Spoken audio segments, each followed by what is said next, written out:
So we want to make sure we get a couple of things in order here about credit. Okay, what is credit? Credit in general. Okay, not just in a Muslim marriage. Okay, because we know we talk about the Muslim marriage. Yeah, we got a lot of things to talk about the Muslim marriage. But the point of the matter is there are also other things on the table that are urgent. Okay, and it all is coming into play. What is credit? So what's going on? You go ahead and you give your 2 cents. So we got Hassan's attaché. He's speaking from Hassan's office. He's here today with us. Go ahead. You go ahead. You say what you gotta say. So credit, and you have to keep in mind, it's very important that you understand and learn credit because yes, it's in this society we live in, there is some benefits, to having good credit, whether it's, whether you want to have a business, you might need to take out certain things, certain loans, or have a certain credit score to prove that, you can handle uh, certain debt, as I could say, being paid, that they see that you keep your word in paying off your debt and in your bills and things of that nature. So acquiring and keeping good credit has benefits in today's society, and I would say that you should be wary of uh, relying too much on credit or running towards credit because when you borrow from what you already don't have, you'll just become that much more, in a bad situation and in a bad state. Thus, not only will you be financially, you know, at a disadvantage, as you say, you would be, digging yourself in a hole even deeper, in layman terms. So, We'll pick it up from where you just left off. Now, let's say you already in a hole and you keep digging. You're gonna keep digging down into deeper and deeper and deeper into mud. And mud, in this case, it's like you digging yourself down into poverty or something.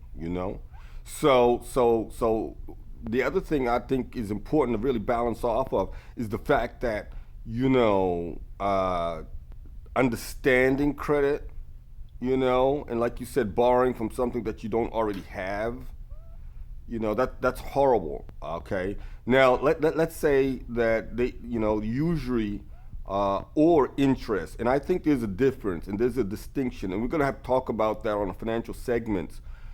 There's really a difference between usury and interest, and I think the Muslim community needs to understand that before they make any further rulings, and especially this current state where the academic sector is on charges. You understand that, right?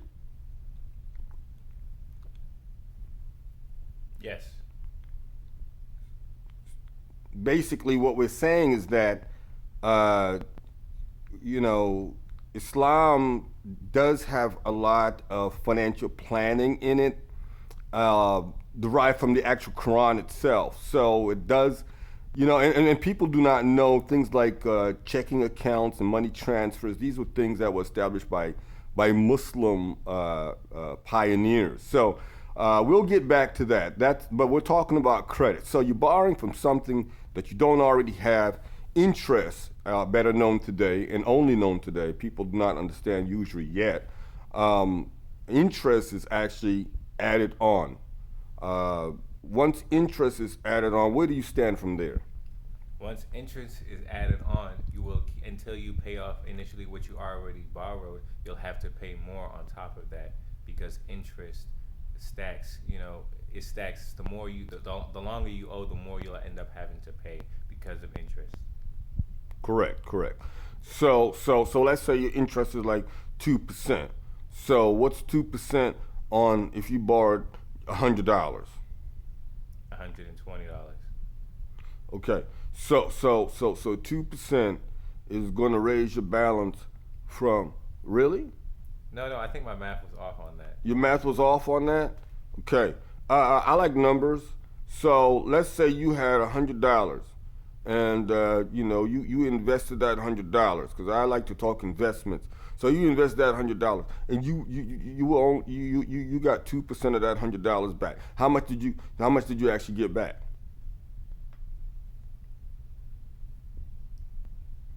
$2. $2. $2. Okay. Nobody said it was 20% that you got back, but it was 2%. It's only $2. Okay.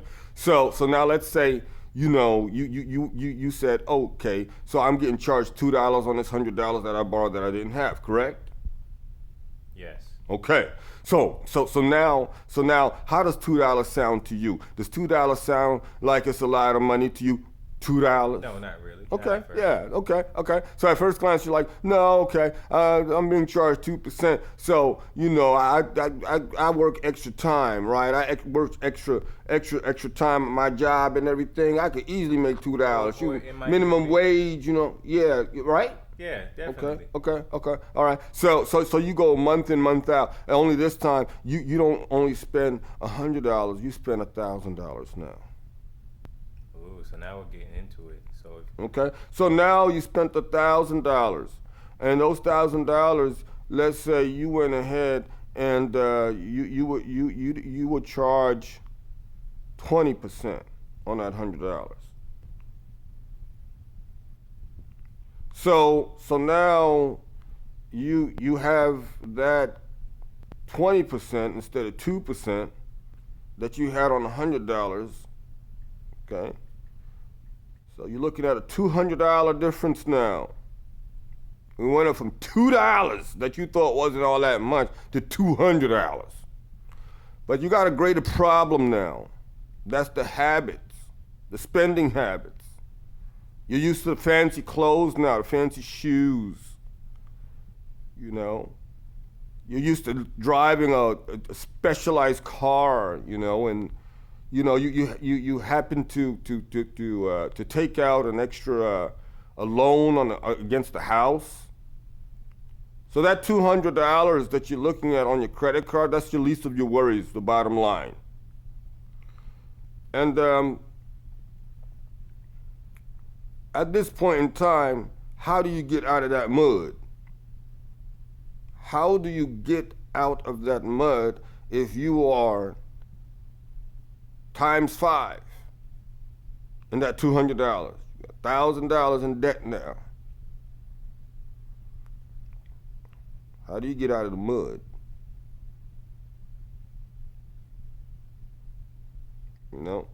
So in this instance, we're saying that if you fortify yourself according to the fortresses of the business mindset, and you got yourself 5 different apps, investment apps, you prepare yourself already by establishing yourself. Even if you put $10 in each of them, but you wait for the asses. So I'm gonna take everybody back to an old financial headline. This happened back in the 90s against Bank of America, Nations Bank, where you had a former employee, well, he was convicted of over at least $200,000, okay, that he managed to get from the bank. He didn't walk into the bank and rob the bank, or he didn't break into physically the bank itself, right, in any way. What he did manage to do, because of the fact that he was a former employee, was hack into everybody's account and take 10 cents or less, so nobody noticed. By the time he was discovered, or he or she, it could have been a she. I'm not calling any names though, because I'm saying I'm sure about the story, but the bottom line is, less, just pennies. That's all you did, right? So under these circumstances, you're doing the same thing. You're going into it and preparing, your financial planning and your budgeting. Penny stocks. The penny stocks are, like seeds that you're just, taking and just planting them into the ground. And the ground is the industry, stock industry itself. Of course, very important that you learn respect, because people, the biggest problem that they have is like, I have so much money, I'm going to invest in the stock market and become a millionaire the next day. They were not respectful saying it that way. That's like I like to call them FDP. So, people have to learn to be gentlemen and generally I should say. I think when I say generally, then that means gentlemen and gentleladies, right? Mm-hmm. About things like, everything really. They just, respect in general. I think there's a very breakdown when it comes to the order of respect. In Africa, in Asia, is totally excluded from Europe and America.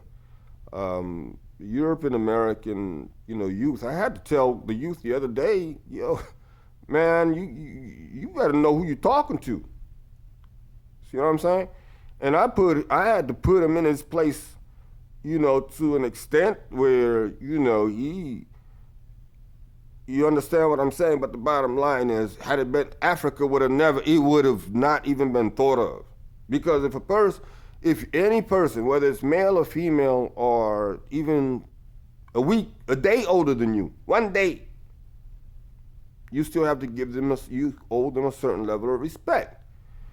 But you have a society where children are being taught that it's okay to be disrespectful to your elders. That's a big, big, big problem. The problem is this. Children today are not children tomorrow. So they will become elderly too. There's no stopping them from growing. Or I should say, no stopping any of us from growing. So we all get older, correct? We're not getting younger. So what goes around comes around. If you disrespecting your elder, you're going to become an elder one day. You're going to get it.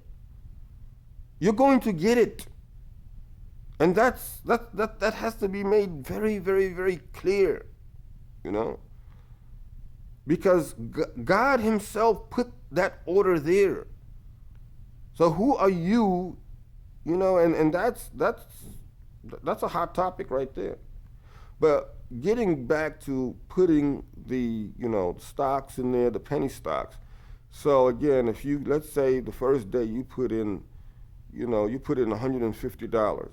The second day you put in $100. So it's only $250 at that time. The third day you put in $100, maybe $110. You had a budget each day. So after 10 days of actual trading, particularly actual trading, okay? Mind you again that the weekends when the stock market is down, you're going to be planning and researching. That's what you're doing there. You understand? But as far as, the other aspect of it, those particular days, you're looking at 10 days. So every day you put it in there, after the 10 days, you withdrawing a minimum, of at least $600. At least $600 while you still have,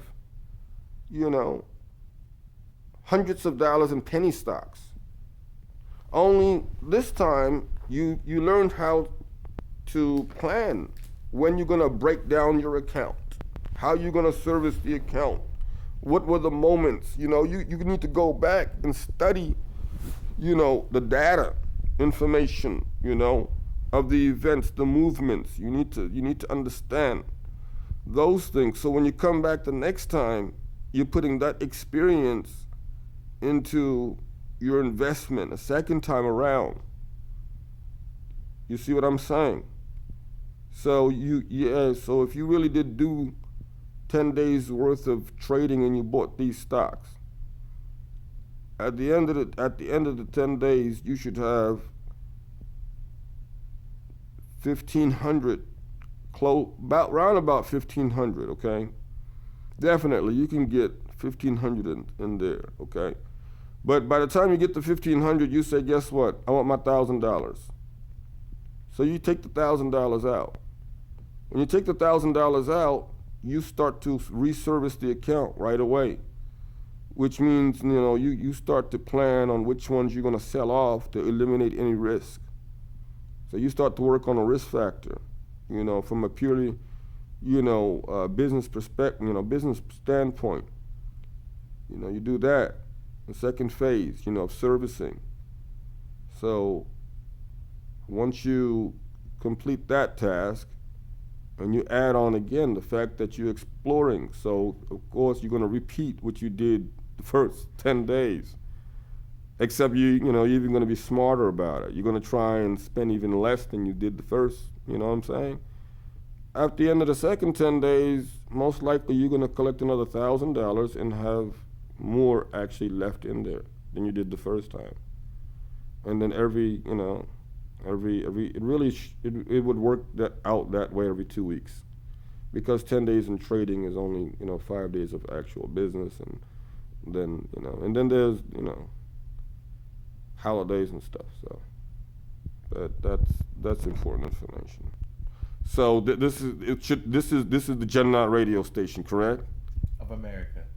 Jannaat radio station of America. This is the Jannaat radio station of America. We over and signing out.